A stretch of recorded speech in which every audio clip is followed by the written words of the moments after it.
Welcome back to the Pease podcast. This is a show where we delve into the captivating world of Lytton local legends. I'm your host, Joan Pease, and I proudly serve as the state member for Lytton.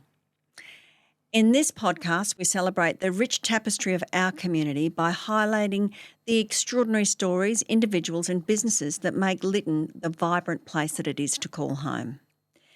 From historic figures to contemporary heroes, we explore diverse talents and remarkable achievements of those that have shaped Lytton and made our identity what it is. Each episode, we uncover the untold tales and remarkable contributions of those who have made positive impacts on the Bayside. And today's episode, I'm doing just that. I'm really thrilled to have my dear friend and a truly fascinating guest with us, Aunty Becky Thomson. Now, Aunty Becky is the chair of the Winnam Aboriginal Torres Strait Islander Corporation. She's also a highly respected Quandamooka Elder, which is the country where Lytton is and our Bayside resides in. And today I'll be talking to Aunty Becky about our rich First Nations history of our Bayside, a history that dates back tens of thousands of generations, as well as talking about all the new wonderful residential aged care facility and the upcoming Voice to Parliament referendum. So sit back, relax and join on as we embark on this exciting adventure of celebrating one of Lytton's local legends. So let's delve deep into history, inspiration and the stories that unite us as a community. So welcome to the Pease podcast. Yes, please. Joan Pease, yes, please. Joan Pease, yes, please. Joan Pease. Aunty Becky, thank you so much for being here today. You really are a remarkable Lytton legend. You have such an identity locally, and I really want to thank you for everything that you've done.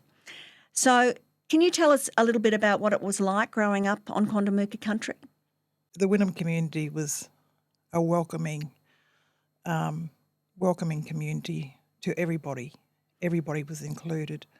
My parents moved over in 1943 from Stradbroke Island to give my eldest brother and further children a better chance with education. And so we've been in this district since the early 40s, and I've experienced a happy childhood growing up here into my adulthood and also rearing my family here. So the Winnam North State School, at one time when my granddaughter, there was 5 generations that went to that school. Oh, what an amazing story. Yes. Yeah. So my parents, my mum's side, the Crouch family, were here for their fishing prowess. Mm-hmm. And so it continued really on from there. Wow, that you really are a true local, So, aren't you?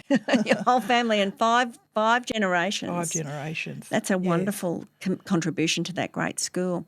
And I know that you've continued and done a great deal of work with the co-op, with Winnam. Yeah. Perhaps you can give us a little bit of background around how that all came about. Okay.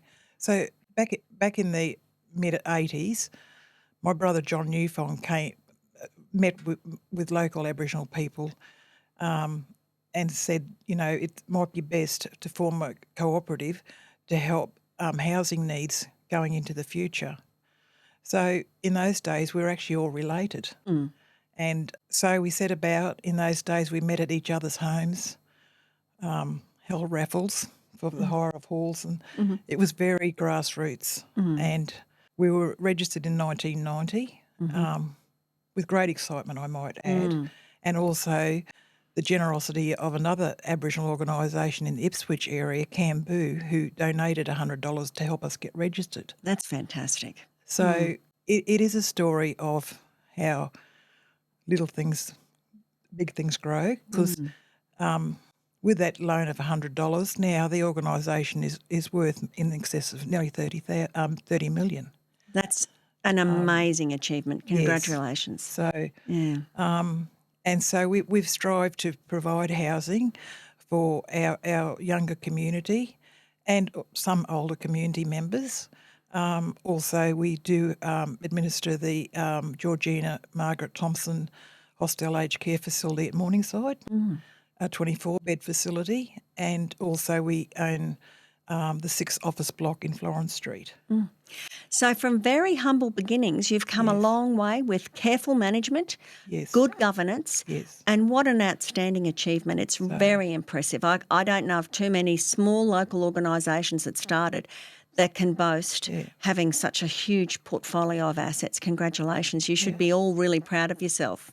We are, and I think that's one of our downfalls. We never celebrate No. our achievements. We're low set, unassuming, very modest organisation that just go about our business from day to day. Quiet achievers and doing wonderful things for Yes. the community, the Yes. the housing that you provide, for community housing that you provide, and also great news about the residential aged care facility and the wellness centre that's coming out of the ground Yes. down on Whites Road. A great outcome for Winnam. Absolutely, and I think that's, if I could call it that, is like the feather in the cap, really. The concept by engaging with other local Aboriginal organisations to work collaboratively to bring about a integrated wellbeing precinct on the Winnam Hospital site will serve the community for Aboriginal and Torres Strait Islander people and for non-Indigenous people. It is inclusive of everybody, and we welcome that for everybody to enjoy the space on the site.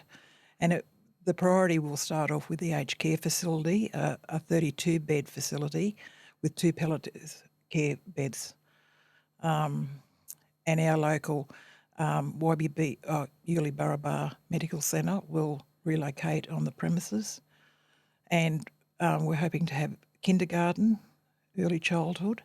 So in that space, it will technically serve from early childhood right through to end stage of life and all the services in between.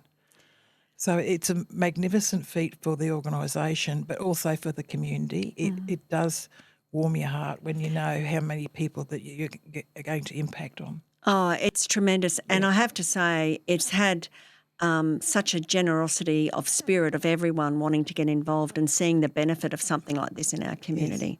Yes, absolutely. And I think without the support that we've had over the years, as you know, and yourself included, we wouldn't have progressed as we have. And I personally thank you for that, Joan. But there's been a lot of support around the community, and we will remember that support because we've had that from the first inception of the organisation, really. Yeah, and that's a good story to Yes. tell that, right from the get-go, everyone's wanted to support and help and engage. And that's what Baysiders do really well. Yes. We look after each other. And you would have Exactly. seen that growing up here I didn't grow up here. I'm just from around the corner at Birkdale and we spent a lot of time over here. Yeah. I know that you also have a very proud history. You've been a very working woman. You raised your family. You were a Commonwealth and state public servant. Is that correct? Yes, I was. And you enjoyed that time? Absolutely. And I think too, I was like a sponge in those days. I took everything on board. And that rounded me into part of the person that I am today, with the governance, policies and things like that. They become your Bible, actually, as you probably know.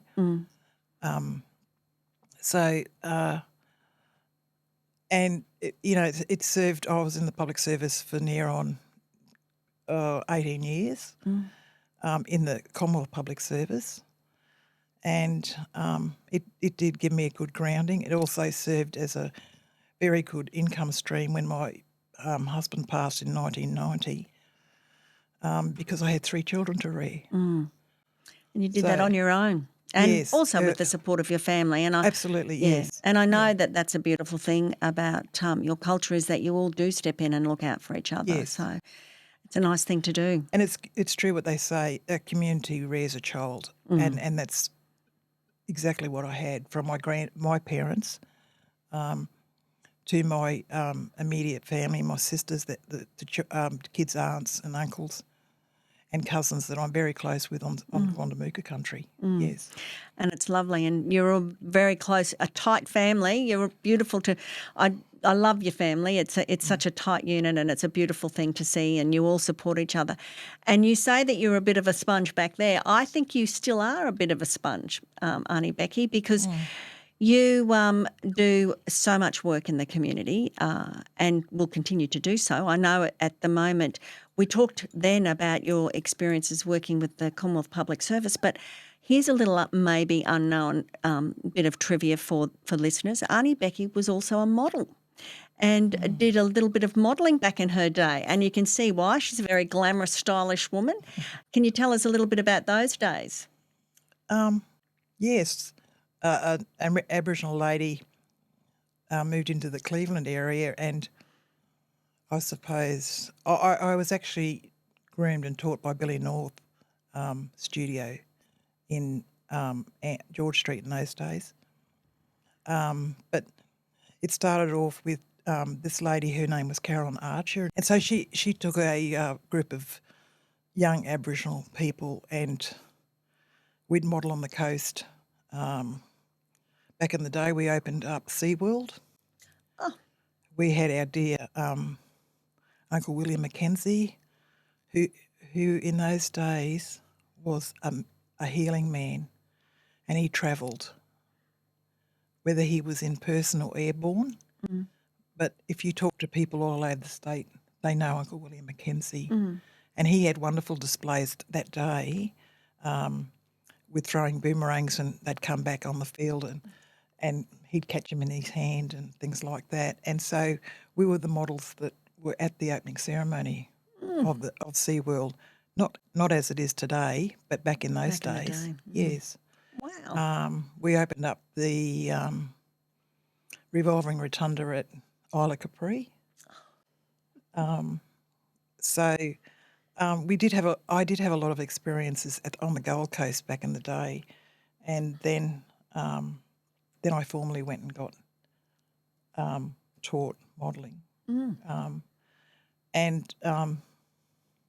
I suppose it does give you a good balance of stature and appearance. And confidence, I would imagine. It does, absolutely, yes. So well, that's amazing. When I discovered that, I could see it. You're a beautiful woman, and you do carry and conduct yourself beautifully. But you're also a great sports person. Tell me a little bit about that. Oh, well, gee, going back now a bit. But, I used to represent, state schools in high jumping and long jumping, softball. Our families were very great sports people. On my mother's side, the Crouch side, Mum was a representative Queensland cricketer, women's cricket, opening bowler. She was a Molly Duker. Wow. My dad was the middleweight champion of Queensland for boxing. But all her family were wonderful sports people in tennis. Uncle Pat, her brother, represented Australia in playing Australian against New Zealand back in. He was actually the first Aboriginal person to represent Australia out of the state. He didn't wear the green and gold, but he represented Queensland to play New Zealand. Wow, that's amazing. And what about your softball career? Well, that just extended on from school. So I was a keen softballer from primary school right through to high school. And then, in my married life, Merle Dipple came from Mount Isa and formed a team. We were all related there, except for one person. And so we were a great team, and the club has eventually grown with T-ballers with the younger generations. And so that's sort of continued a bit of a passion. I'm not playing now, though. But the club continues? Yes, the club continues. Oh, that's fantastic. Yes. Now, on to The Voice, and I know that you are the chair of our local Yes 23 campaign, and you meet regularly once a week That's right. at the Winnam Library. Is that correct? That's correct, At yes. 6 p.m. or a bit before 6 so we can get in. What has been the feeling in the area that you're getting with regards to the campaign? First of all, I'll just take it back a little bit. I went there just as a participant and just to educate myself. Little did I know I would end up being in the chair, but however, I've been overwhelmed with the generosity of volunteers in this area. That's good I'm to hear. sort of getting a bit emotional. No, and it's astounding, isn't it? It's wonderful. It is, because there was 18 volunteers, we have currently got 227. That's fantastic. Yes, and so we've had successful forums on the treaty and also the voice and the referendum. And as I said, the volunteers are so passionate.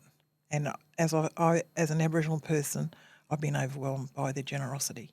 You know, And I know that there is a lot of conversation in the community, and people have concerns, and so I'm wondering. One of the things that we hear pop up here and there is that that people are concerned that if the voice gets up, that the committee will be able to take your land.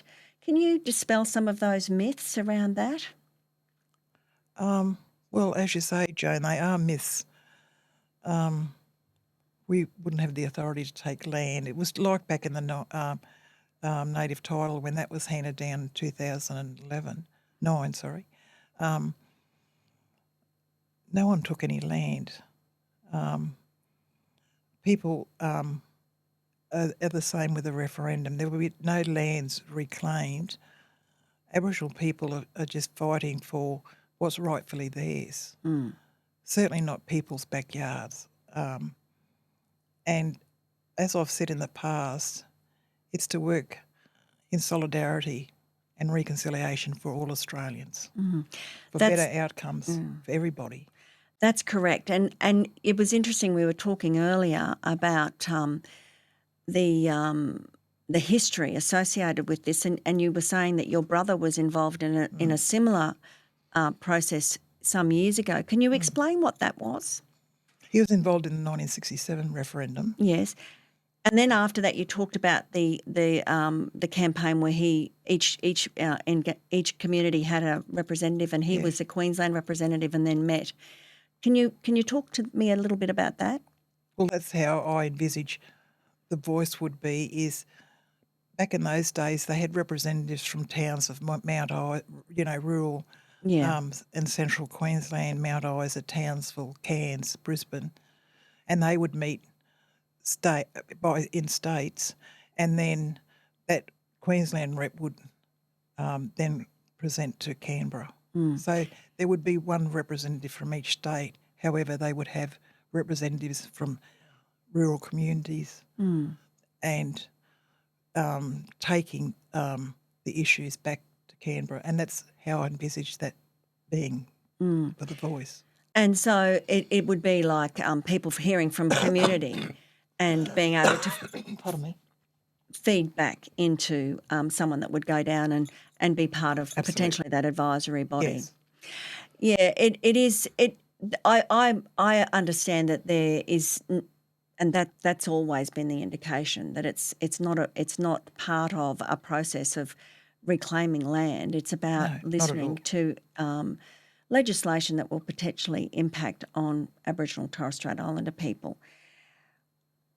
One of the other questions that comes up is that the advisory body would be able to override Parliament. Now, I know that that is not the case, that it is simply an advisory body. And you are of that same understanding? Yes, I am. To me, it's an advisory consultative body that will represent Aboriginal communities all over Australia to the Parliament. One of the other things that people are saying to me, well, we already have Aboriginal members of Parliament. Isn't that enough? And one of the things that I have mentioned is that those people may be not elected at the next election Whereas if it's enshrined in the Constitution, it means that this advisory body might be made up of different people might come and go, but it will be there as an advisory body forever. That's correct. That's correct. Doesn't matter what governments are in power.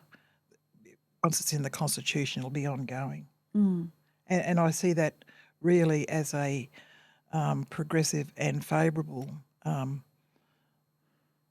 part of that, because there will be representatives.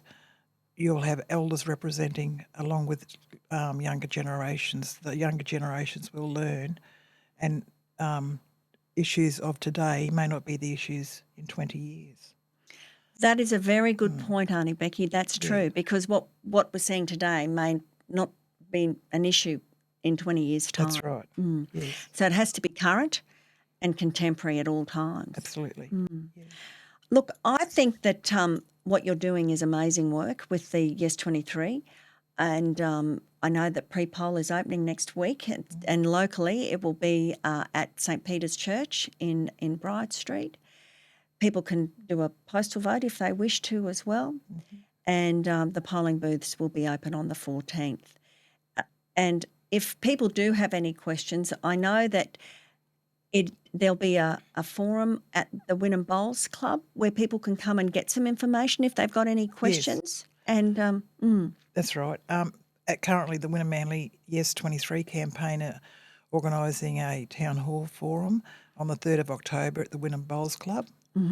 At 5 o'clock, there'll be a youth forum where they'll have speakers and then refreshments, and then that will go into the evening's presentation at 6:30 till 8 with speakers. At the moment, we've got Stephen Mam speaking, and we'll have local community people speaking about the upcoming referendum and voice.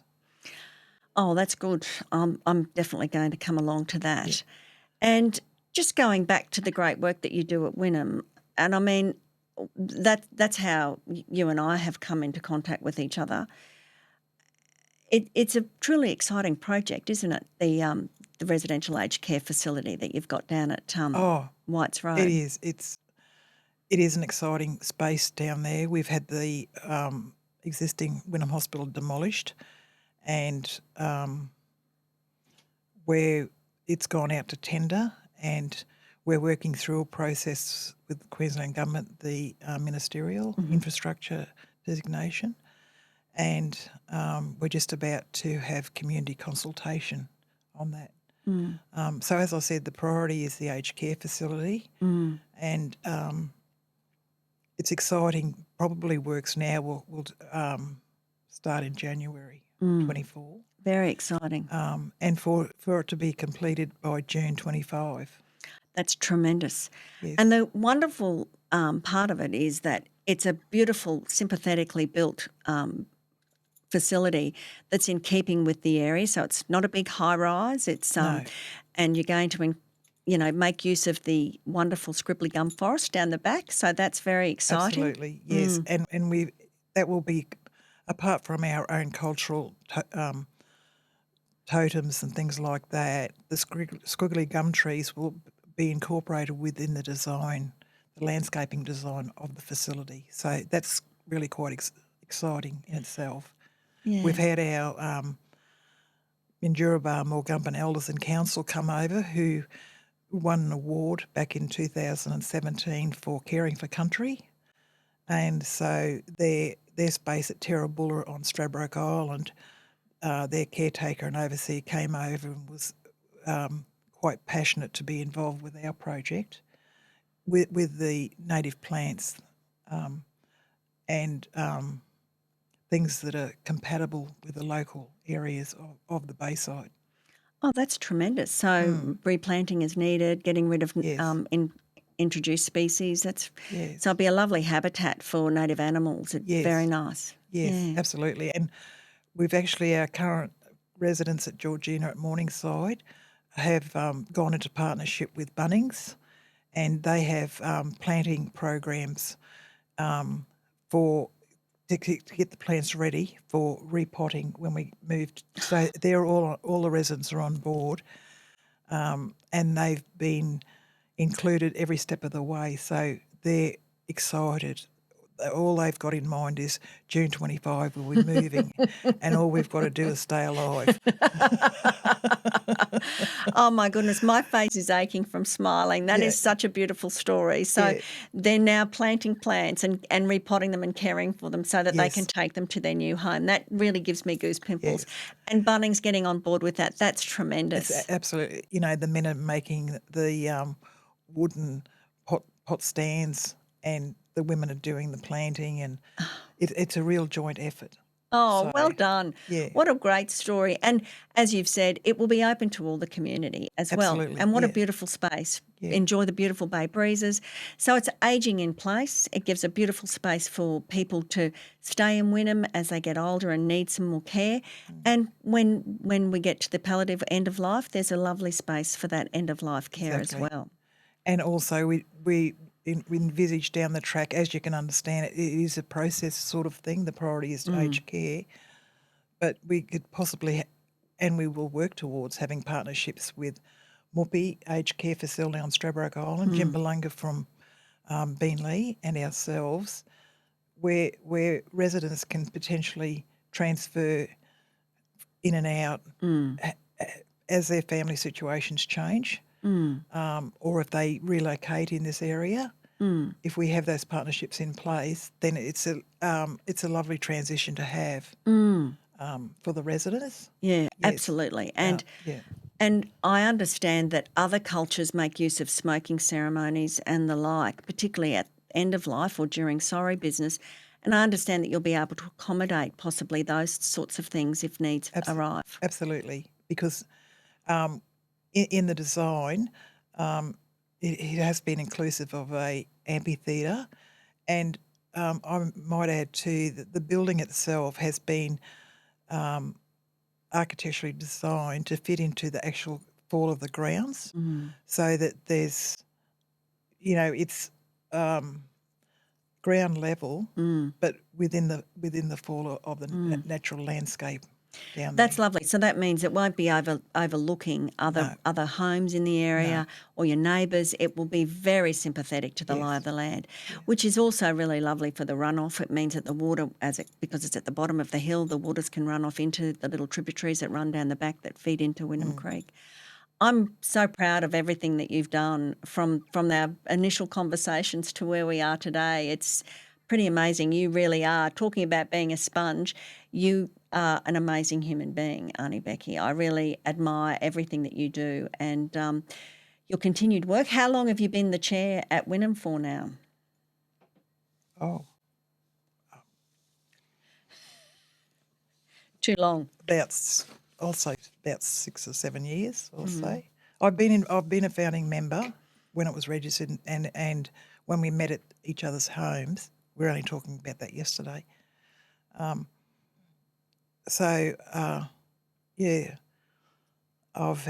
sort of had a very exciting, and I'm very passionate about Winnam. Even in my working years, my vision was to always give back to community, and I'm very driven and passionate about what things that I do. See, that's why Aunty Becky is a local legend. Thank you so much for your time. Thank I you. really appreciate it, and I really feel honoured to call you a friend, Aunty Becky. You're a great human being, and you have contributed so much and helped and changed people's lives for a long time. And I'm lucky. We're lucky to have you. So thank you. Any closing comments that you'd like to make? I think the hard work of the organisation throughout the years, and the proud moments of what the concept of Winnam Hospital is going to bring. I can certainly hang up my shoes and say that there is a legacy that's been left in place. Absolutely, but I don't think anyone's going to let you hang up your shoes yet. I've got to tick some of my own boxes. That's true. You're entitled to some fun as well. So, Aunty Becky, thank you. I really appreciate you coming in and giving of your time so generously, because I know what a busy human being you are. You've got lots going on at the moment. I saw you at the launch of Winnam Fringe last night, and I know that there's a First Nations part of the Fringe this year again, so that's really great, and I know that Winnam is involved with that. So I'd like to finish off and thank everyone for joining us on this captivating journey through Lytton local legends, and I'm sure that you would agree that Aunty Becky is definitely entitled to that title of local legend, as is the wonderful organisation Winnam. You know, it as an organisation is equally a local legend and has done so much for local families, but also in the arts. You've got some great artists and producing some wonderful art as well. Troy does some great artwork, and Jacko does as well, so really great. So thank you. I hope you've enjoyed our insightful conversation today with Aunty Becky, and you've gained a deeper understanding of Winnam and the great work that it does and will continue to do into the future. If you've loved this episode, please make sure that you subscribe to my podcast, and so that you never miss an opportunity to hear about some of the wonderful Lytton legends and to delve a little bit into their background that others might not necessarily know. So we can call you, what was your modelling name, Aunty Becky? Did you have a model name, or were you just Becky? Becky. There you go. A lot of people, I'm officially Rebecca, and it's either Becky or Rebecca. Yeah.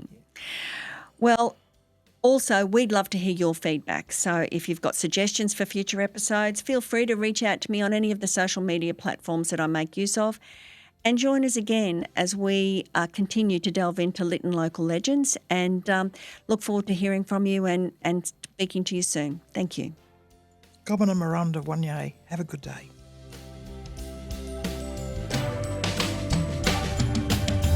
John Pease, yes please. John Pease, yes please. John Pease, yes please.